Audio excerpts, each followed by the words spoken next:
Hello everyone, I would like to tell you a bit about our project. We have been developing a tool to improve your pool game. Let's say you want to play pool with your friends. Everyone is around the table. You line up your shot, and bam! Maybe you aren't such a good player. What can you do? One option is to hire a professional pool trainer. Obviously, a professional can teach you how to visualize the table and how to line up your shots. However, perhaps hiring a trainer is too serious for you, or you'll hire a trainer that takes all the fun out of the game. Hiring a trainer will also be very expensive, so what else can you do? Players of video game pool seem to have no trouble lining up their shots, due to the handy guidelines the game provides. With these lines, a player can visualize how to hit a ball into a pocket. What if we brought this level of visualization into a real game? Ladies and gentlemen, let me introduce you to Pool-Aid.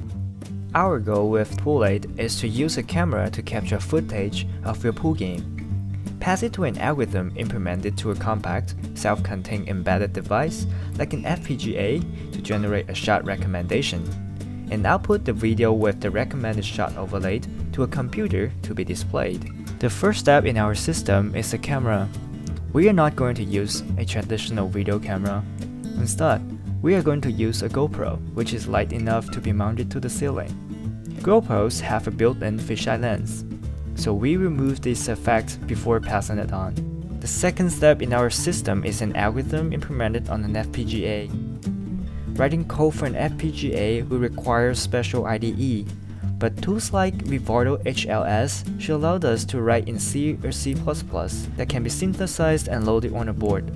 How hard can creating firmware for an FPGA be? To load custom firmware onto an FPGA, you just need to follow these steps. Write your code in regular C, C++, scrap almost everything you wrote, and rewrite it without using any dynamic memory allocation. Once you have rewritten your code, use Vivardo high-level synthesis to create a custom firmware block. Once you have sorted out the dozens of licensing, IDE version, and connection issues, you can then use Vivardo to connect your custom block to all existing blocks, including your processor. Figuring out how to connect your new block to the processor is not trivial, but can be figured out with a little Google foo. Once all of your custom firmware blocks are correctly connected, you can then use a software development kit to load the design onto your board. At this point, you can now program your processor to integrate with a custom FPGA block. Hopefully no mistakes are made in the HLS stage, because this entire process will take about 10 minutes each time you need to rebuild. The second step in our system is an algorithm implemented on a computer. This is the initial perspective of our algorithm. We assume the table takes up the majority of the frame, and that the first 2 seconds of footage have an unobscured view of the table.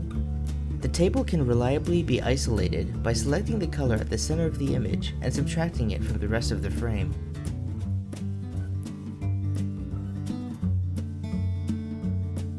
Because we assume the table is initially unobscured, we can then use the rotated image to determine our background. During regular play, we subtract this background and use thresholding to determine areas of interest. By using iterative blob morphology, we can reshape the white areas and identify blobs that meet certain size and eccentricity requirements. When each of these potential spots is displayed, we can see that for the most part, each ball is identified and marked. These positions are then sent to a color classifier, which will reduce the false positive detections and identify which ball is which. With the location of all present pool balls known, we then attempt to connect each ball to a pocket, calculate how it must be hit to make it into the pocket, and ensure nothing is obscuring the path each ball will travel. Finally, we overlay these trajectories onto the original video. A player can use the recommendation to practice taking shots while visualizing the table during play. We hope that with continued use of our program, a beginner player can improve their ability to play pool.